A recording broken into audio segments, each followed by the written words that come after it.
Familia, ¿cómo están? Dios los bendiga. Les voy a invitar a que tengan en su Biblia, por favor, la carta del apóstol Pablo a los Efesios.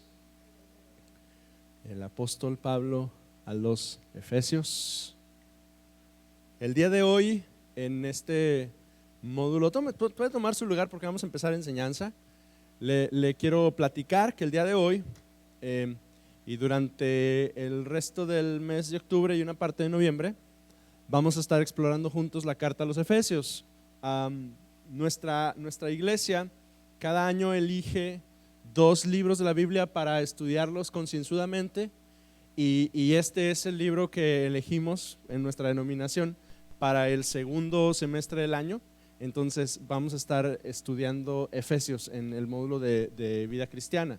Entonces quiero dejarle tarea, le quiero invitar a que el día de hoy y durante esta semana, empezando el día de hoy para que termine el sábado, el viernes, y empezando el día de hoy para que termine el viernes o empezando el lunes para que termine el sábado, pueda leer por día un capítulo de Efesios, ¿okay? Un capítulo de Efesios. Ahora vamos a estarlo leyendo el resto del mes y una buena parte de noviembre, porque vamos a tratar de irnos despacito, explorando pasaje por pasaje los libros que vamos a ir estudiando. Entonces, tenga en ese sentido, ayúdeme leyéndolo, insisto, el lunes 1, el martes 2 y así, gracias, sucesivamente, porque lo que vamos a estar haciendo es que vamos a ir analizando juntos poco a poco la carta de los Efesios. ¿Le parece bien? Entonces esa es nuestra labor para las siguientes semanas. Si tiene su Biblia, la carta de los Efesios, quisiera que leyéramos un poquito de ella el día de hoy, solamente los primeros versículos, y después voy a empezar a dar un poquito de información, aunque lo vamos a leer esta semana y lo vamos a ir repasando semana tras semana. Quisiera que iniciáramos. Efesios capítulo 1 en adelante dice: Pablo, apóstol de Jesucristo, por la voluntad de Dios, a los santos y fieles en Cristo Jesús que están en Éfeso. Gracia y paz a vosotros, de Dios nuestro Padre y del Señor Jesucristo. Bendito sea el Dios y Padre de nuestro Señor Jesucristo, que nos bendijo con toda bendición espiritual en los lugares celestiales en Cristo, según nos escogió en Él antes de la fundación del mundo, para que fuésemos santos y sin mancha delante de Él, en amor, habiéndonos predestinado para ser adoptados hijos suyos por medio de Jesucristo, según el puro afecto de su voluntad, para alabanza de la gloria de su gracia, con la cual nos hizo aceptos en el amado, en quien tenemos redención por su sangre, el perdón de pecados, según las riquezas de su gracia, que hizo sobreabundar para con nosotros en toda sabiduría e inteligencia, dándonos a conocer el misterio de su voluntad, según su beneplácito, el cual se había propuesto en sí mismo de reunir todas las cosas en Cristo, en la dispensación del cumplimiento de los tiempos, así las que están en los cielos como las que están en la tierra. En Él, asimismo, tuvimos herencia, habiendo sido predestinados conforme al propósito del que hace todas las cosas según el designio de su voluntad, a fin de que seamos para alabanza de su gloria, nosotros los que primeramente esperábamos en Cristo. En Él también vosotros, habiendo oído la palabra de verdad del evangelio de vuestra salvación, y habiendo creído en Él, fuisteis sellados con el Espíritu Santo de la promesa, que es las arras de nuestra herencia, hasta la redención de la posesión adquirida para alabanza de su gloria. Y nos vamos a detener el día de hoy, aunque vamos a leer algunos versículos más el día de hoy, pero yo quiero que observe. Yo hice énfasis en algunas frasecitas al estar leyendo el capítulo 1 del 1 al 14, las voy a mencionar ahorita, pero note que el apóstol Pablo insiste en ciertas frases. Por ejemplo, en Él, en Cristo. Hay unas palabras clave que las vamos a explorar el día de hoy. Iniciamos entonces esta jornada a través de la carta a los Efesios. Ahora, para saber de qué estamos hablando, necesitamos ubicarnos en la geografía y saber en dónde nos encontramos al leer esta carta. Ahora, ¿usted tienes el mapa, Josué, por ahí? Ok. Usted debe ubicar que la historia de la iglesia inicia en un lugar llamado Jerusalén. se encuentra, bueno, de hecho hoy es fácil de ubicar porque en las noticias, justo en el día de ayer, antier y hoy, Israel está en el ojo del huracán porque hay información respecto de Israel, porque se nos dice que un movimiento está atacando Israel. Entonces, con eso en contexto, ubíquese en este mapa conmigo, por favor. Ahí hay algunos nombres clave que deben estar presentes en nuestra mente: Egipto, Grecia, Italia, Asia Menor, Siria, Moab, Edom, y hay un lugarcito por ahí que dice Tierra Prometida. ¿Ya lo ubicó?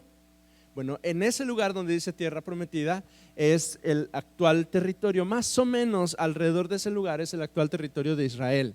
Ahí de hecho, al ladito usted va a encontrar la palabra Jerusalén, que es la capital del reino de Israel, el lugar donde se dieron todos los sucesos del Nuevo Testamento. Entre Jerusalén y el territorio de Galilea, un poquito hacia el norte, ahí es donde sucede lo narrado en los evangelios y un poquito al principio del libro de los Hechos, del capítulo 1 al 8. ¿Me sigue?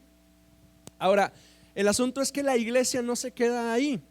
Conforme van avanzando los meses y los años, a partir del capítulo 8 del libro de los Hechos, la iglesia se dispersa a todas partes. Así, desde Jerusalén se dispersan hacia Damasco, hacia el norte, y los nombres están ahí. Hagan el esfuerzo y ayúdenme siguiéndome visualmente. Hacia el norte a Damasco, a Sidón, a Tiro, a Cesarea, Antioquía de Siria. Hay algunos de los discípulos que se van hacia el este y van evangelizando hacia el este. Por ejemplo, se dice que Mateo se fue hacia el este, hacia Persia, y eventualmente probablemente llega hasta India.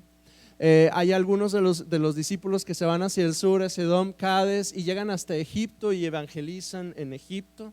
Hay los primeros testigos de la iglesia en Egipto es aquel hombre que le comparte Felipe, es un eunuco que llega hasta África.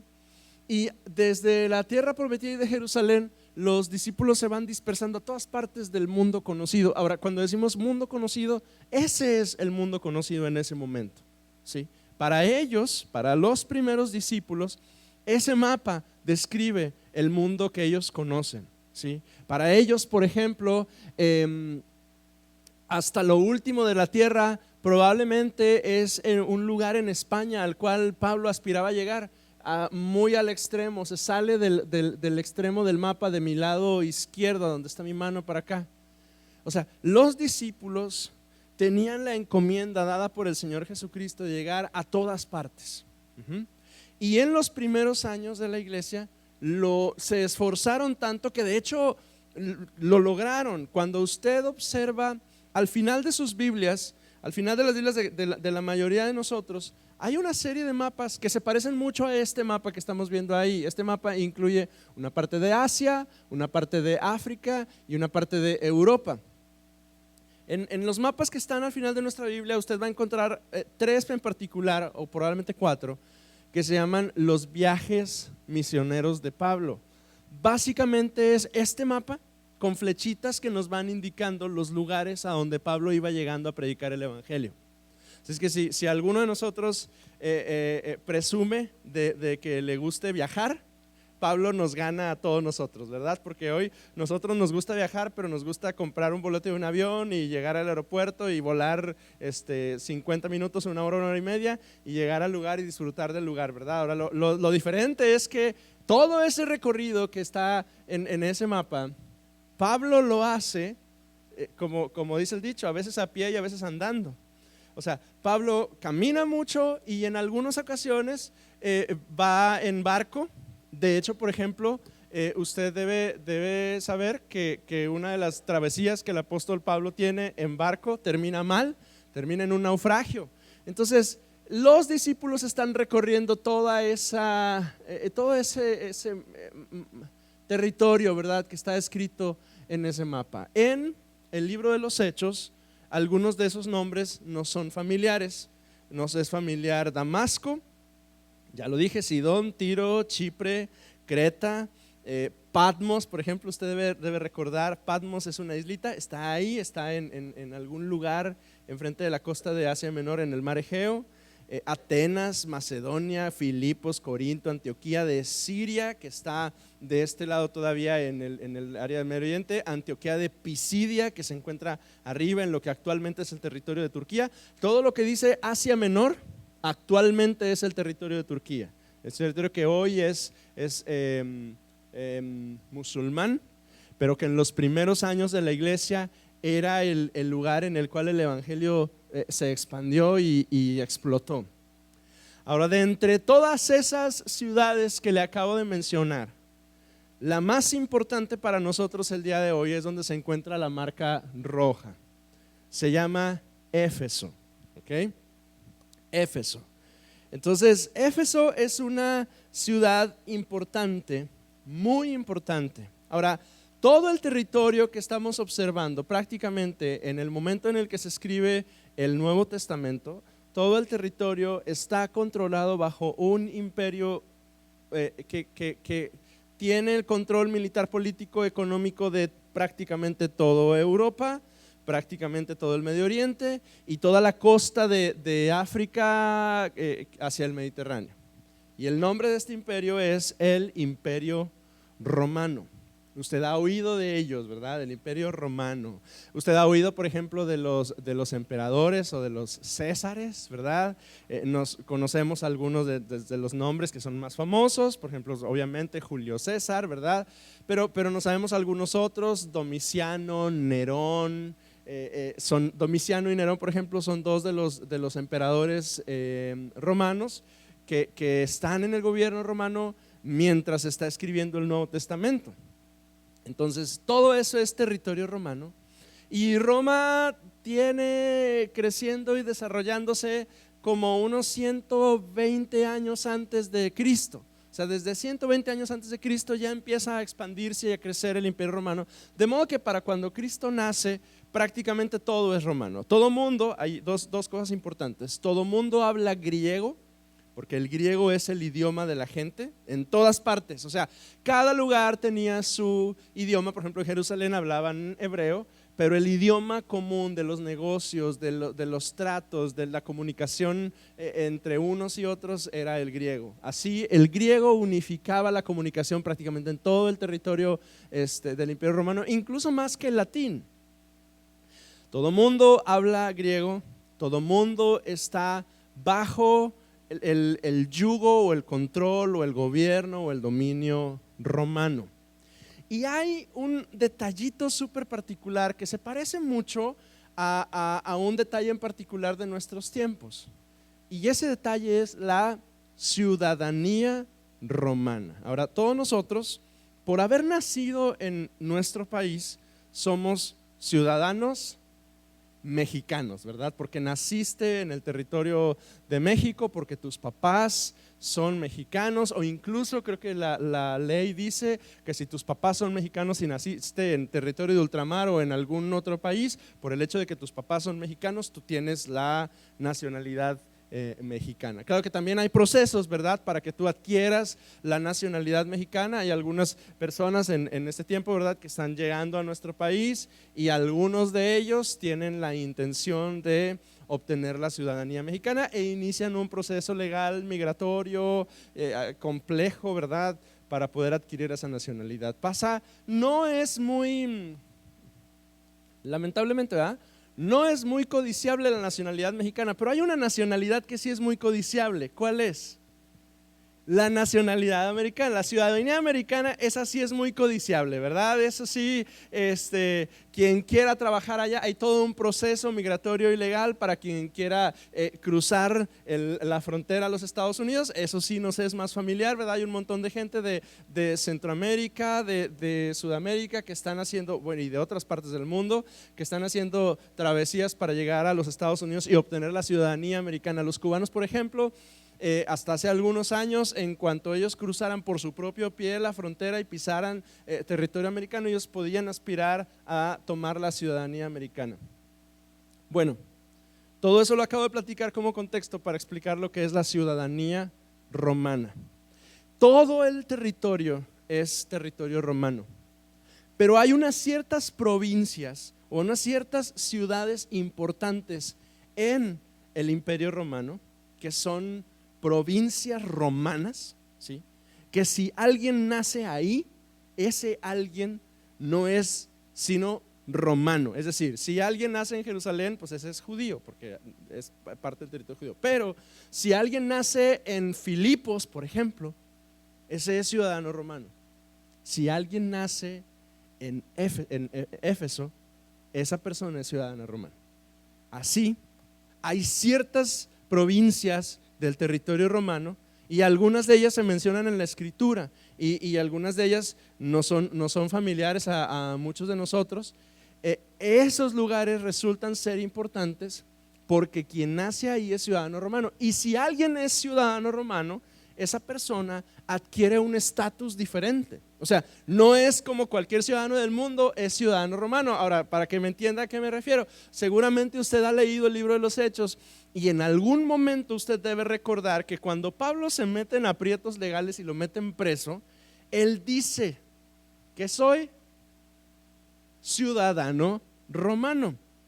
Y cuando Pablo expresa soy ciudadano romano, la gente que está ahí, que lo tienen preso, que lo están maltratando, se hacen atrás y dicen: ah, caray, creo que no debimos haber tratado a este hombre así, porque se pueden meter en problemas, porque el estatus de ciudadano romano le da unos ciertos privilegios, le da unas ciertas cualidades a diferencia del resto de las personas. Entonces, Éfeso es una ciudad importante porque Éfeso es una ciudad que pertenece, es una llamada provincia romana. Solo 500 ciudades son como consideradas en ese estatus. Éfeso es uno de los principales centros de acuñación de moneda, es un lugar de agricultura, es un lugar de comercio, y además Éfeso tiene, por un lado, tiene tierras muy fructíferas, pero además Éfeso es un puerto.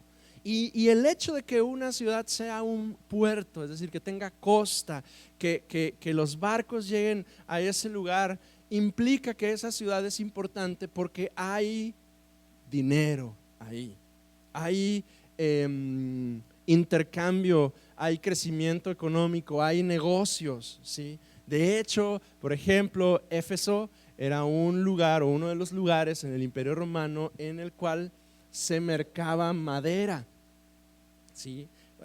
Uno de los grandes negocios de Éfeso era la madera, y la gente iba de todas partes del mundo a Éfeso para negociar y comprar madera. Por ejemplo, un detalle muy significativo, ¿verdad? Es que llegaban, la manera en la que compraban la madera estaba muy interesante. Además, Éfeso es una ciudad importante en el tiempo del Nuevo Testamento porque es una ciudad religiosa. En Éfeso se encuentra uno de los templos más importantes del mundo antiguo, y de hecho era una maravilla del mundo antiguo. Usted probablemente ha escuchado de ella, el templo de Diana de los Efesios. Aparece en nuestras Biblias, en el libro de los Hechos en algún momento.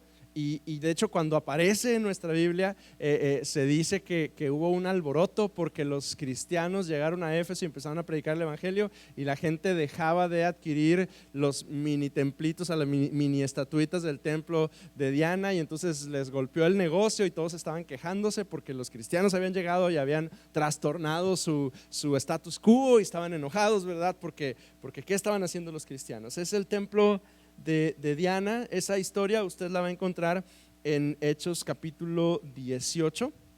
Ahí es donde va a encontrar la historia de Diana del templo de Diana de los Efesios. Entonces, la ciudad es importante. Y entonces en esa ciudad se funda una iglesia. Los creyentes inician a buscar al Señor en ese lugar. Quiero empezar a dar datos sobre la ciudad de Éfeso, algunos más. Bueno, hablemos un poquito del templo de Diana. El templo de Diana es un templo basado en una religión de misterio. Una religión de misterio es que no hay mucha información sobre cómo se practica la adoración al Dios de ese lugar.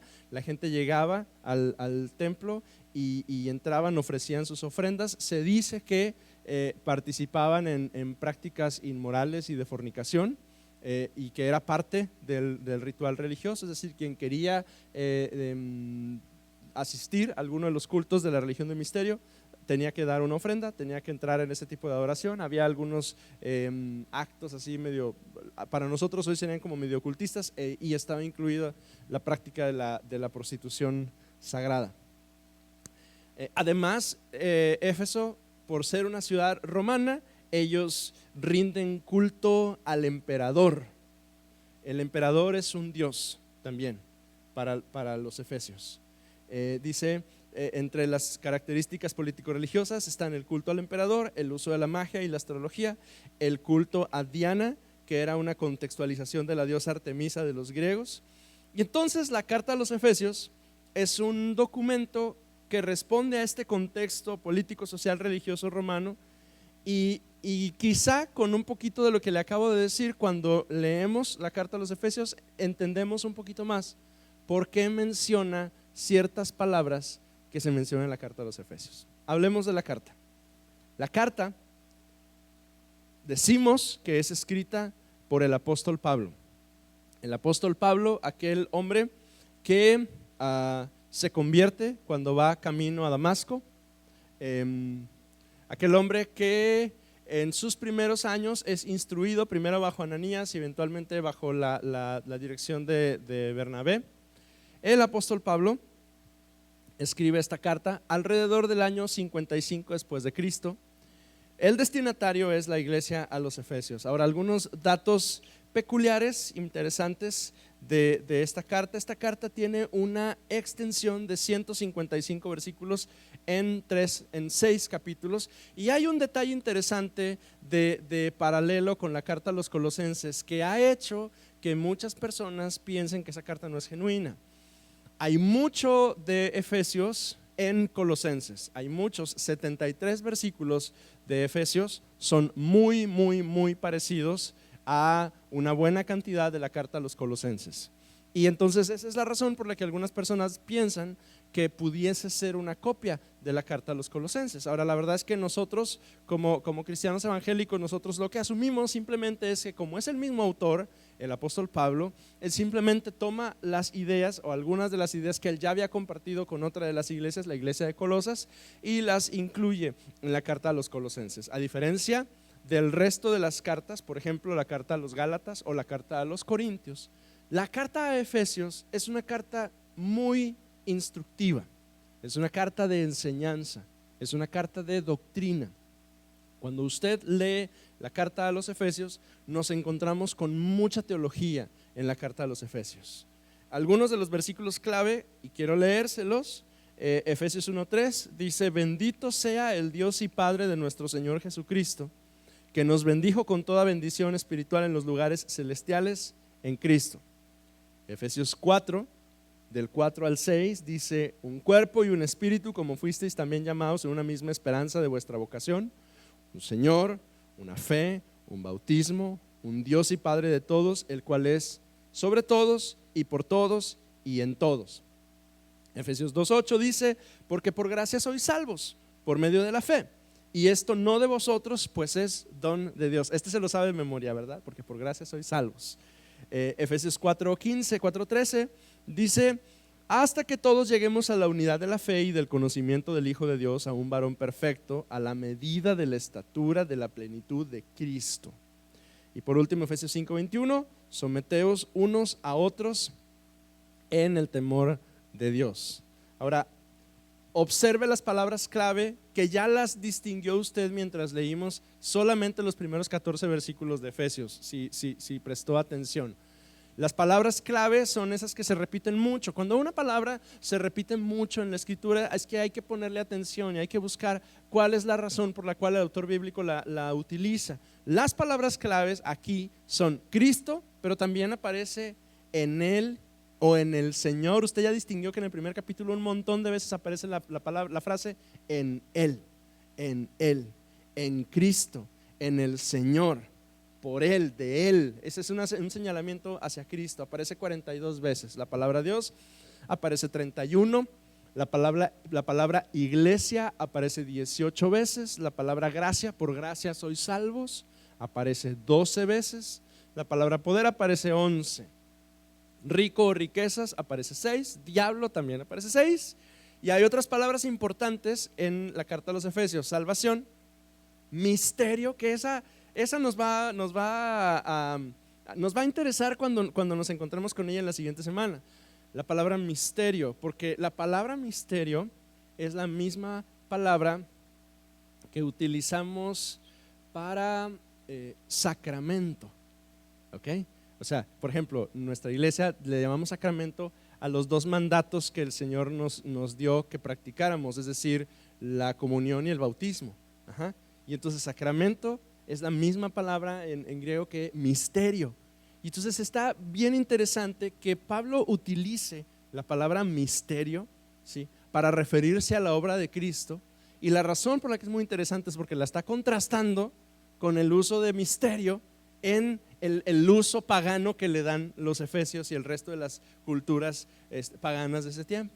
Otras palabras: piedad, justicia, santidad, verdad. El contraste que hay entre judíos y gentiles, el contraste que hay entre esclavos y libres, carne, cuerpo y por supuesto fe.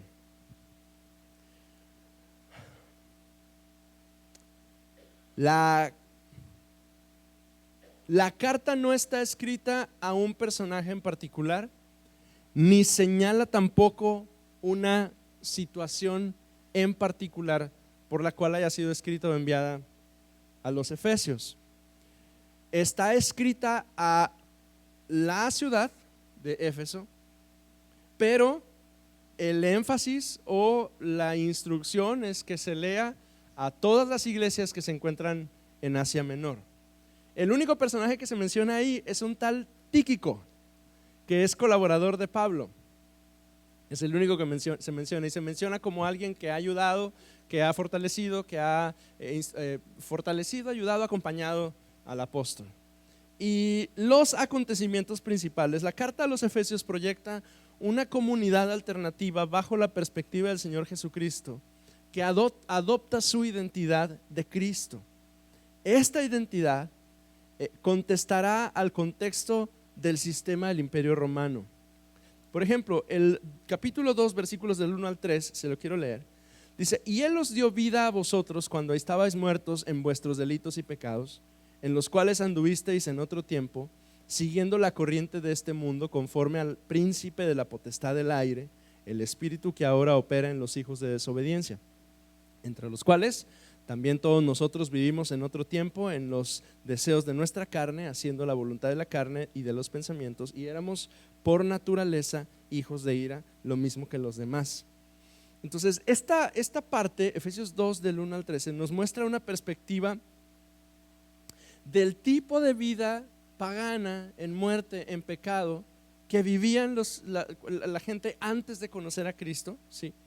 Y entonces está al mismo tiempo proyectando esperanza para los creyentes que ahora han venido a Cristo y experimentan una novedad de vida. Y así Efesios nos va a marcar ese contraste una y otra vez. Nos va a ir diciendo: antes eras, antes vivías, este era tu estilo de vida, pero ahora has sido salvo por gracia, has sido salvo por medio de la fe, ahora le perteneces al Señor, ahora has sido sellado por el Espíritu Santo. Entonces en Efesios vamos a encontrarnos una y otra vez ese contraste entre lo que eran y lo que éramos y lo que ahora somos. Y los temas teológicos del libro de los Efesios: el primero de ellos es la doctrina de la salvación. La doctrina de la salvación no es otra cosa más que la explicación que el apóstol Pablo, y él es particularmente enfático en hablarnos acerca de la soteriología o la salvación. El apóstol Pablo, de hecho, es el que le enseña a la iglesia respecto a la salvación. Esta consiste y se consigue por medio de la fe en Jesucristo. La justificación es presentada por lo que hizo Jesús en la cruz, y de hecho esta es una de las doctrinas principales de nosotros como metodistas. Además de esa doctrina, nos encontramos con el misterio de Cristo, que en pocas palabras tiene que ver con una teología de la gracia. La imagen de Cristo responde a sus propias aflicciones de la comunidad y ahora es Dios quien se acerca a ellos a través de la presencia de Jesús como nuestro Señor, el misterio de Cristo. Además, nos habla acerca de la iglesia. La iglesia es parte de este misterio de Cristo. La iglesia somos el pueblo de Dios, somos la compañera del ministerio del Mesías, una iglesia que llama a una nueva humanidad, a una nueva creación, un cuerpo vivo en donde Cristo es la cabeza. Y por último, observamos juntos la escritura de la carta y quiero que la vaya viendo conmigo. La primer parte es pues el saludo y la dedicatoria. Esto nos queda muy claro en el capítulo 1, versículos 1 y 2. De hecho, hasta en nuestras Biblias está, si usted tiene una Biblia Reina Valera, normalmente las ediciones van así separaditas, el 1 y el 2, Pablo, apóstol de Jesucristo por la voluntad de Dios, a los santos y fieles en Cristo que están en Éfeso, gracia y paz a vosotros de Dios nuestro Padre y del Señor Jesucristo. Esa parte es la que conocemos como el saludo, la dedicatoria, a quién está escribiéndole el apóstol. A partir de ahí, del capítulo 1 verso 3 al capítulo 3 versículo 21, nos vamos a encontrar con temas doctrinales y usted los observa ahí en su Biblia. Por ejemplo, el versículo 15, 1:15 nos empieza a hablar acerca de la sabiduría y la revelación. Verso 18, alumbrando los ojos de vuestro entendimiento para que sepáis cuál es la esperanza a que Él os ha llamado y las riquezas de la gloria de su herencia en los santos. Capítulo 2 nos va a hablar acerca de la salvación por medio de la gracia a través de la fe. Ahí es donde usted conoce los versículos. Por gracia sois salvos por medio de la fe, y esto no de vosotros, pues es don de Dios, no por obras para que nadie se gloríe. Esos versículos, capítulo 2, versículo 8 y 9, usted los conoce de memoria. La obra de Cristo en la cruz, versículo 13, ahora en Cristo Jesús, vosotros que en otro tiempo estabais lejos, habéis sido hechos cercanos por la sangre de Cristo. Eso, todo lo que estoy diciendo, todo eso es doctrina y enseñanza. La enseñanza acerca de lo que ya no somos dos naciones, sino somos uno solo. Ya no sois extranjeros, verso 19, ni advenedizos, sino conciudadanos de los santos y miembros de la familia de Dios, edificados sobre el fundamento de los apóstoles y los profetas. El capítulo 3, el propósito eterno, perdón, déjeme avanzar. Para que la multiforme sabiduría de Dios sea ahora dada a conocer por medio de la iglesia a los principados y potestades en los lugares celestes, conforme al propósito eterno que hizo en Cristo Jesús nuestro Señor. Y el tema del amor, para que os dé conforme a las riquezas de su gloria, el ser fortalecidos con poder en el hombre interior, para que habite Cristo por la fe en vuestros corazones, a fin de que arraigados y cimentados en amor seáis capaces de comprender con todos los santos cuál sea la anchura, la longitud, la profundidad y la altura. Eso hasta el versículo 21, hasta el final del capítulo 3. Ahora, cuando inicia el capítulo 4, yo le he dicho a usted que las cartas normalmente tienen dos partes. La primera parte es el saludo y la doctrina, y la segunda parte es la ética, tiene que ver con el testimonio, con el comportamiento de los cristianos, y en el capítulo 4 empezamos con ella. Por ejemplo, en el capítulo 4, versículo 17, dice: esto pues digo y requiero en el Señor, que ya no andéis como los otros gentiles que andan en la vanidad de su mente. Entonces ya empieza a partir del capítulo 4 a dar instrucciones respecto a la conducta del cristiano. El que hurtaba, dice el verso 28, no hurte más, sino que trabaje haciendo con sus manos lo que es bueno. Sean imitadores, dice capítulo 5, versículo 1, de Dios como hijos amados, anden en amor, que nadie os engañe, miren con diligencia, verso 15, como andéis, verso 17, no seáis insensatos, verso 19, hablen entre vosotros con salmos, con himnos y con cánticos espirituales, verso 21, someteos unos a otros, verso 22, las reglas respecto del matrimonio, lo que debe hacer la mujer, lo que debe hacer el hombre, lo que deben hacer los hijos, lo que deben hacer los padres, lo que debe hacer la iglesia, cómo debe comportarse la iglesia, etcétera. Obedeced en el Señor, dice el capítulo 6:1, a vuestros padres, porque esto es justo. Y eso continúa hasta el versículo 21, donde nos encontramos con el final de la carta, la despedida, ¿verdad? O la conclusión, y la quiero leer con un poquito más de calma. Todo lo demás lo he leído rápido porque lo vamos a leer durante las siguientes semanas. Para que también vosotros sepáis mis asuntos, y lo que hago todo os lo hará saber Tíquico, el que ya mencionamos hace rato, hermano amado y fiel ministro en el Señor, el cual envía a vosotros para esto mismo, para que sepáis lo tocante a nosotros y que consuele vuestros corazones. Paz a los hermanos y amor con fe de Dios Padre y del Señor Jesucristo. La gracia sea con todos los que aman a nuestro Señor Jesucristo con amor inalterable. Amén. Y así concluye una de las cartas más importantes del Nuevo Testamento. Y nuestra labor, nuestra tarea durante las siguientes semanas va a ser leerla y estudiarla juntos hoy. Ahora, yo sé que hoy di demasiada información porque traté de hacerlo introductorio, entonces yo sé que algunos de nosotros podemos estar como que medio llenos atiborrados de cosas de lo que leímos el día de hoy, pero yo le quiero dejar una tarea muy sencilla: lea Efesios esta semana. Ahora, lo padre del asunto es que además al final del mes, o sea, la segunda y la tercera semana, la tercera y la cuarta semana del mes, en nuestro tiempo con Dios vamos a estar leyendo la carta a los Efesios.